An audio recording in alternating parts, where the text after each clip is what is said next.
This really is the beginning of a new era, and I think beginning is an important part of that sentence. This is the first time I think that, in a long time that Bungie has stood kind of on its own.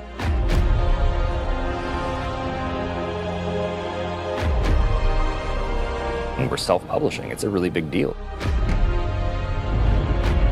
There's a huge opportunity here for us to really make our own decisions. It's a turning point for us. We are in charge of our own destiny. It's empowering and terrifying at the same time. There are only two groups who are going to decide what happens to Destiny next: Bungie and the players who play Destiny.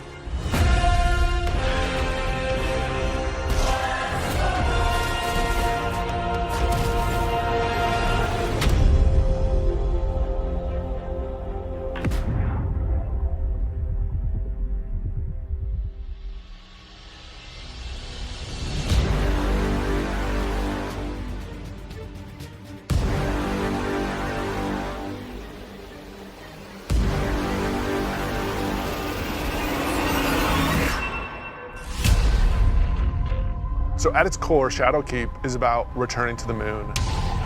We haven't been to the moon in a while, since Destiny 1, and a lot's changed.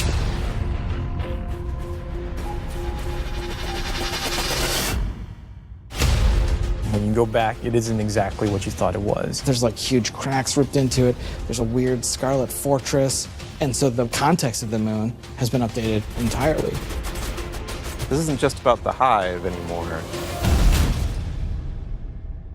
It's about something else, something terrifying.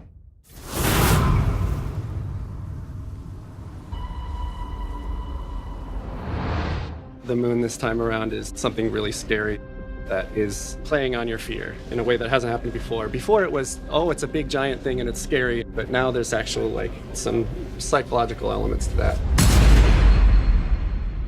How long has it sat in silence, watching us? Much too long. Having Eris Morn come back instantly signals to players the tone shift and change. There's an undertone of threatening and psychological horror. You're all insufferable! We want to tap into what makes Guardians afraid. What are their worst fears? Shadowkeep refers to the things that Eris unleashed on the solar system. Nightmares are manifestations of a Guardian's past. What if the villains that you thought were well into the ground actually weren't, and they were being resurrected by the darkness? Eris is trying to figure out how she unleashed this kind of madness, and so she needs your help.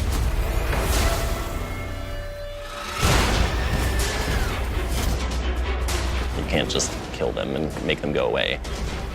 What if you can't do all of the things that you've grown accustomed to doing?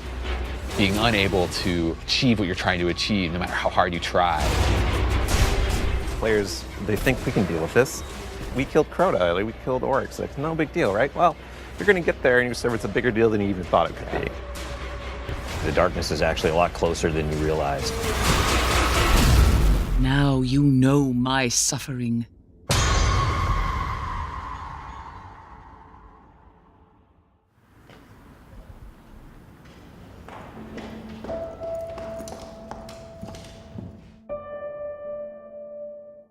It's been a year, basically, of just a constant two-way dialogue with all of our passionate players. Under it or on the sides of it more? The number of green... That's really informed what it is that players want out of the Destiny game and how we're evolving, not just the story of the world, but what happens to you as a Guardian. The thing that was supposed to blow you back or whatever, it's related to acceleration. A bunch of the work that we're doing is about adding depth to the character sheet. The teams are thinking about how do we want to evolve armor, get more stats into the game, get more player customization. How can we get the depth of pursuit for how you want to play with this awesome character you've been building now for, some of us 5 years. And completely new ways of deepening the character RPG that we all know and love and want to be better.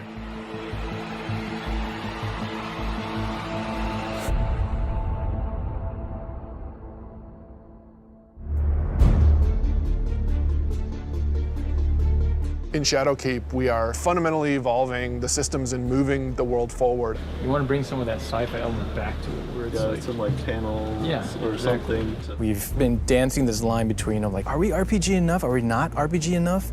And now we're like, you know what? Screw it. Let's just go all in and just say like, hey, let's give players what they want. Allow them to kind of like customize the players and their habits and their game modes and all that stuff as much as they want to. So in Shadowkeep, what we're doing is changing the way that armor, perks, and mods work pretty significantly. Right now in the game, if you have an armor set that you like the look of, but you have another armor set that you like the way it plays, you're probably going to pick the one that you like the way it plays. Armor 2.0 is focused on allowing you to take the mods that you've unlocked and apply them to any given piece of armor. When I move my cursor over one of these mod sockets, it immediately shows me all of the mods that are available to me. Personally, I'm excited about the artifact. Players just get to kind of like fidget with these knobs and switches and do all the things that they want to do. When you get to this last tier, each of these perks gets relatively close to what an exotic might feel like. That's going to be a lot of fun. It's going to be a lot of fun.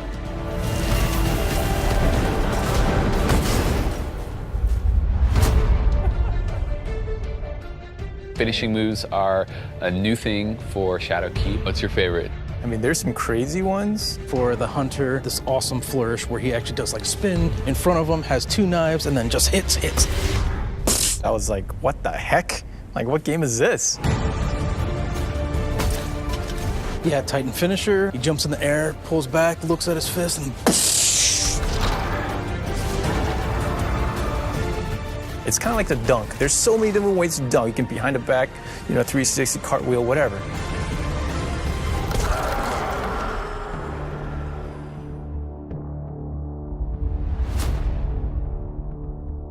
We're in the playtest lab every day, trying to figure out what's good for the game, what do people want, what have they been asking for, trying new ideas. So I want to try, I added radar hiding. Let me know how it feels to get shot by the heavy bow.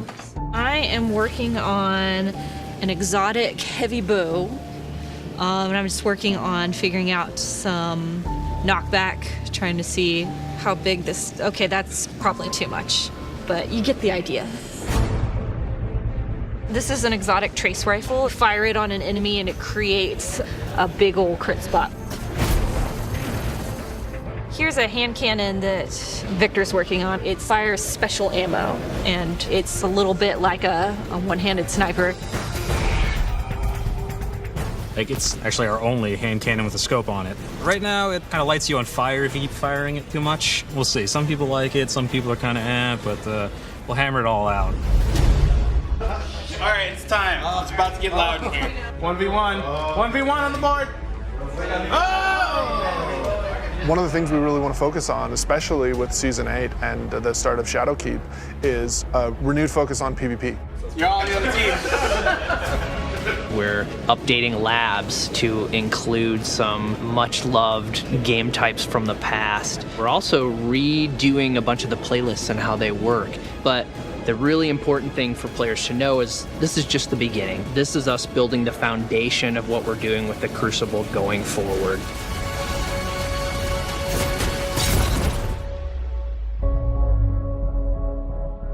Previously, you would have a 20, 40, 60-hour climb before you could do what's considered in-game content. And now you can pretty much do that immediately. We want you to feel like you are in the end game from the moment you step on the planet. Leveling up your Guardian and becoming more powerful, overcoming dungeons, overcoming raids. For the raid, we had multiple destinations that we were considering, and Black Garden was like immediately top of the list. And everyone was like, yes, and I was like, yes, that's the one I wanted.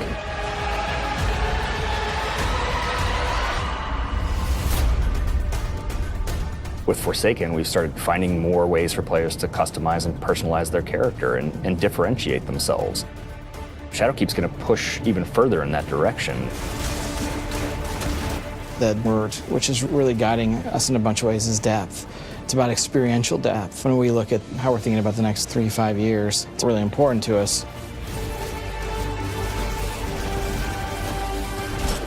It's cool to have a game that you can invest in with your friends, tweak your monster killing machine and make it 2% better every weekend, doing different things and figuring out how to craft this perfect build that you feel like is your own. Like, that is cool. There's nothing nerdy about it. We're like happy to own that. We're gonna stand on that corner.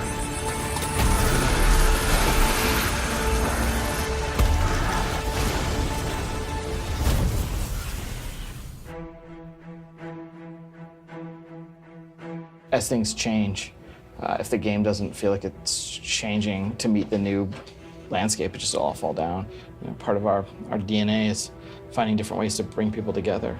We needed a way to crush the barriers between friends.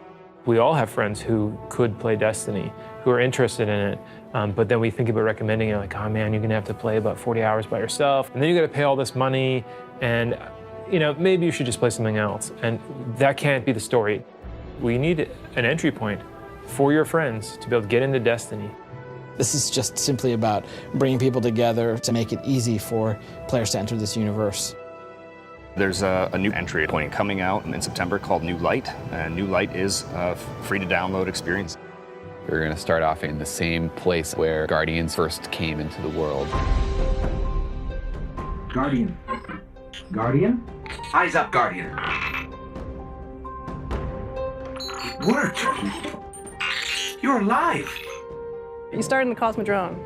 You're going back. Going back. Yeah, blast from the past. Okay, it's not going to break orbit, but it just might get us to the city.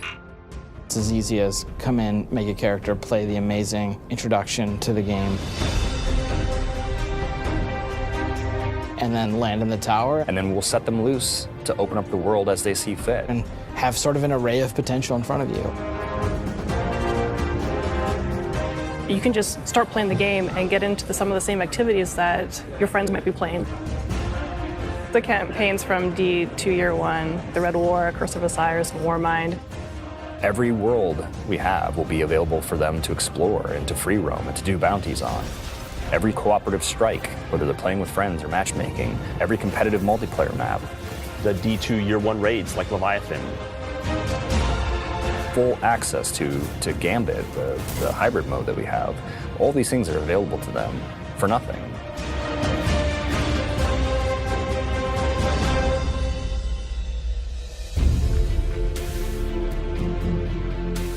We've always said that Destiny is best when you play it with your friends, and we're trying to make it easier. So if your friends who are playing Destiny are on different platforms, we're adding cross-save so that you can move between the different platforms and play wherever your friends are. Like if I'm playing and I want to move over to my PC, I should have my character go with me. We want Destiny to meet you wherever you want to play, so that's incredibly important for us. We wanted cross-save before we shipped Destiny 2, right? Like a bunch of it was built. We just couldn't get there for capital R reasons. And many of those reasons have disappeared. So we are headed full steam ahead on that. And we got to figure out how we're going to get there and how we're going to give the players what they want.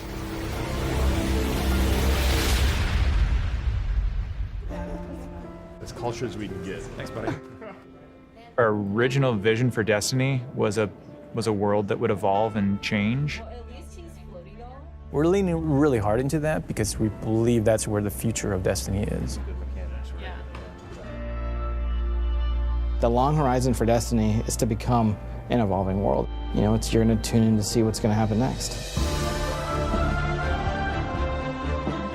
We can completely build Destiny in the vision that we want it to be in. A vision that isn't dictated by a commercial model or a business plan, but our creative vision and what we want to do for our players and what they want us to do with Destiny. We feel like our work isn't done. We have a series of missions that we need to finish before I think we have Destiny in the place that it needs to be, and we're back to, I guess, finish the fight, so to speak.